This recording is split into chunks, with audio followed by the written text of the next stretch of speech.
Welcome back class. Today we will see about degree of a polynomial.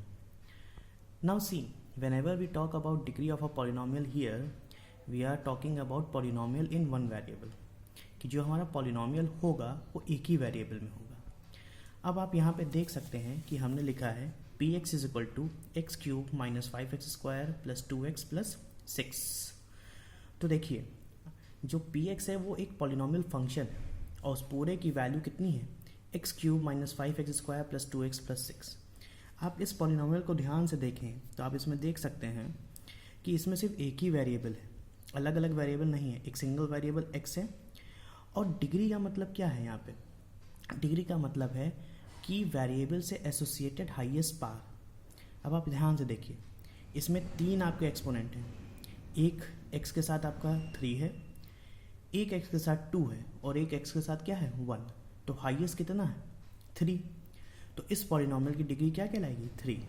तो किसी भी polynomial की अगर आपको डिग्री फाइंड आउट करनी है तो आप कैसे फाइंड आउट करेंगे? बस उस वेरिएबल उस पॉलिनॉमियल में वेरिएबल्स को देखिए, एक सिंगल वेरिएबल है और वेरिएबल की हाईएस्ट पावर देखिए. जो हाईएस्ट पावर होगी वही उस पॉलिनॉमियल की क्या कहलाएगी डिग्री. अब यहाँ पे 3 चीज़ें और आती हैं, ज़ीरोस, रूट्स और सॉल्यूशंस. अब देखिए जो ज़ीरो होता है वो पॉलिनॉमियल से जुड़ा है, पॉलिनॉमियल फंक्शन से. रूट्स और सॉल्यूशन बेसिकली एक ही चीज़ है, आपको बुक्स में अलग अलग दिखाई दे सकता है. रूट्स का मतलब होता है कि हम x की जगह पे ऐसा क्या रखें कि इस पूरे के पूरे पॉलिनॉमियल की वैल्यू क्या हो जाए 0. तो जो वैल्यूज़ हम रखेंगे जिससे ये पूरे के पूरे पॉलिनॉमियल की वैल्यू 0 आ जाए वही आपके क्या कहलाएंगे रूट्स. आप रूट्स आसानी से फाइंड आउट भी कर सकते हैं. रूट्स फाइंड आउट करने का बेसिकली तरीका होता है जैसे किसी क्वेश्चन को सॉल्व करते हैं.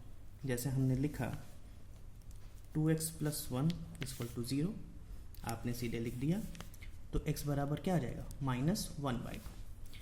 अगर आप x की जगह यहाँ पे -1/2 रख दें तो इस पूरे के पूरे की वैल्यू कितनी आ जाएगी 0.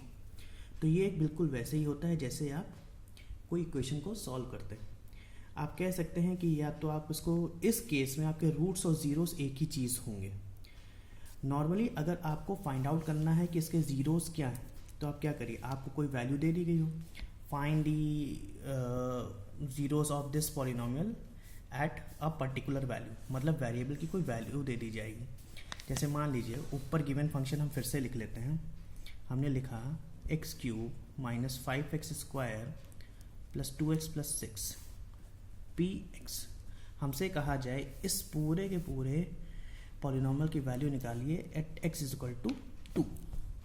तो x इज इक्वल टू 2 पे अगर आपको वैल्यू निकालनी है तो आप क्या करिए, जहाँ जहाँ x है सब जगह क्या रख दीजिए 2 रख दीजिए. आपके इस पॉलिनॉमियल की वैल्यू जो क्या है वो आ जाएगी. रख के देखिए 2 रखा आपने, x के क्या रखिए 2 cube minus 5 into 2 square plus 2 into 2 plus 6. 2 का क्यूब करिए कितना आएगा 8 माइनस 5 इंटू 4 प्लस 4 प्लस 6. सो 8 माइनस 20, 6 और 4 10, 10 8 18, 18 माइनस 20 माइनस 2. तो x बराबर 2 पे जब आपने निकालने की कोशिश की इसके ज़ीरोस तो आपने क्या देखा कि इस पूरे के पूरे पॉलिनॉमियल फंक्शन की जो वैल्यू है वो कितनी आ गई -2.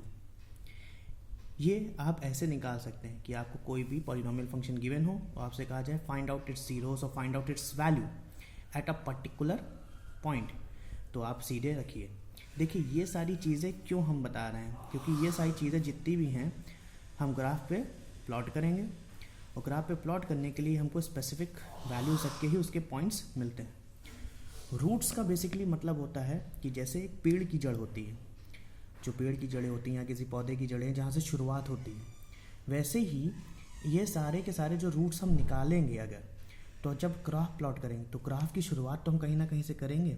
कौन सा उसका स्टार्टिंग पॉइंट होगा, वही चीज़ रूट्स बताते हैं कि ये रूट है, अब यहाँ से शुरुआत करिए इस पॉइंट से और फिर ग्राफ को हम क्या कर देंगे प्लॉट कर देंगे.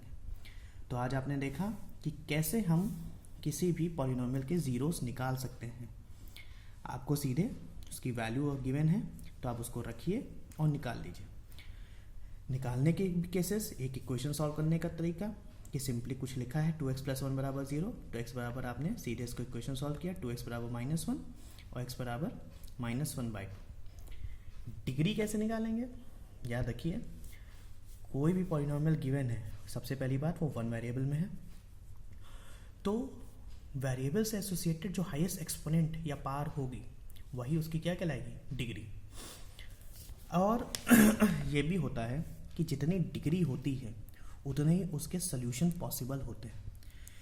मतलब कि इसको सॉल्व करने के लिए सॉल्यूशन का मतलब होता है कि इस पूरे पॉलिनोमियल की वैल्यू क्या आ जाए? 0 आ जाए। तो रूट्स और सॉल्यूशन एक ही चीज़ है। अब देखिए यहाँ x की हाईएस्ट पावर 3 है, तो इस पूरे पॉलिनोमियल की जो डिग्री है वो 3 है, तो मतलब उसके 3 सॉल्यूशन, x की ऐसी 3 वैल्यूज़ पॉसिबल हैं कि अगर वो इनमें रखें इस पूरे फंक्शन में तो ये पूरा फंक्शन क्या हो जाएगा? 0। जितनी डिग्री होती है हमेशा याद रखिएगा उतने ही उसके सॉल्यूशन पॉसिबल होंगे, या आप कह सकते हैं रूट्स पॉसिबल होंगे। अगर मान लीजिए ये 4 डिग्री का पॉलिनोमियल होता है, मतलब हाईएस्ट पावर 4 होती, तो आप कह सकते थे कि इसके 4 सॉल्यूशन हैं।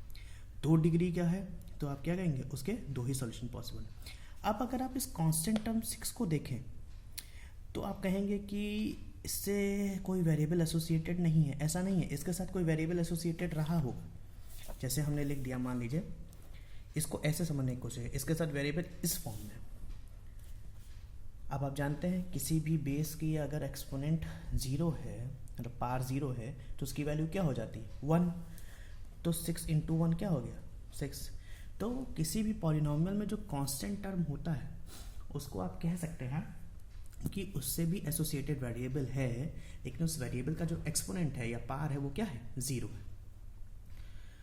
तो अब आपने देखा कि हम डिग्री कैसे निकालते हैं किसी पॉलिनोमियल की। फिर से एक बार रिवाइज कर लें कि जो भी पॉलिनोमियल के में वेरिएबल की हाईएस्ट पावर होगी वही उसकी डिग्री कहलाएगी। और ज़ीरोस असल में एक पॉलिनोमियल फंक्शन ही होता है और कुछ नहीं, कि हमें कोई वैल्यू गिवन होगी, एक पर्टिकुलर पॉइंट पे पूरे के पूरे फंक्शन की क्या वैल्यू है। तो जैसे हमने यहाँ नीचे देखा कि हम पे इस पूरे फंक्शन की जो वैल्यू निकालनी है वो x = 2 पे निकालनी है।